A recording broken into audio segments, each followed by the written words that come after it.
ഒരാള് കാണാൻ വന്നിരിക്കുന്നു. ആരാ? ആരാന്നറിയില്ല.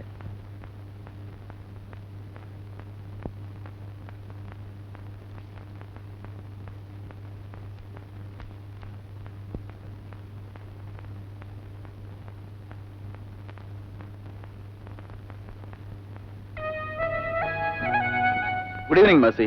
Good evening. ഇന്ന് 22-ാം തീയതിയാണ്. 15/7/22. നിങ്ങളെ പ്രസിഡന്റ് എന്ന് പറഞ്ഞില്ലേ ഞാൻ ഭയങ്കര മറവിക്കാരനാണെന്ന്? അതെന്നെ അറിയാത്തതുകൊണ്ടാണ്. ഓർമ്മിച്ചിരിക്കേണ്ട കാര്യങ്ങൾ ഞാൻ കൃത്യമായി ഓർമ്മിച്ച് വയ്ക്കും. നമ്മൾ തമ്മിൽ കണ്ടുപിരിഞ്ഞിട്ട് ഇന്ന് കൃത്യം ഒരാഴ്ചയായി. മേഴ്സി എന്നെ നിരാശപ്പെടുത്തില്ലല്ലോ? ഞാൻ അന്നേ പറഞ്ഞതാണല്ലോ സാർ, എനിക്കിതിൽ താല്പര്യമില്ലെന്ന്. താല്പര്യമുള്ള ധാരാളം കുട്ടികളുണ്ടെന്ന് സാറ് പറഞ്ഞല്ലോ. പിന്നെന്തിനാ എന്നെ ബുദ്ധിമുട്ടിക്കുന്നത്? ഇവിടെ ടൈപ്പിസ്റ്റിന്റെ ജോലിയാണല്ലേ മേഴ്സിക്ക്? അതെ. എത്ര രൂപ ശമ്പളം കിട്ടും? 650. 650.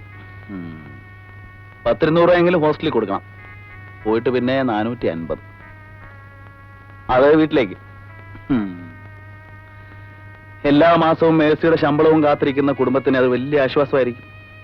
പക്ഷേ ഈ ജോലി പോയാലോ? എന്റെ നാക്ക് കരുനാക്കാണെന്നാണ് എല്ലാരും പറയാറ്. ഏതായാലും പറഞ്ഞ പോലെ ഇനി തിരിച്ചറിയാൻ പോകും. അങ്ങനെ എന്തെങ്കിലും സംഭവിച്ചാൽ മേഴ്സി വിഷമിക്കരുത്. എന്റെ അഡ്രസ്, ഫോൺ നമ്പറും ഉണ്ട്.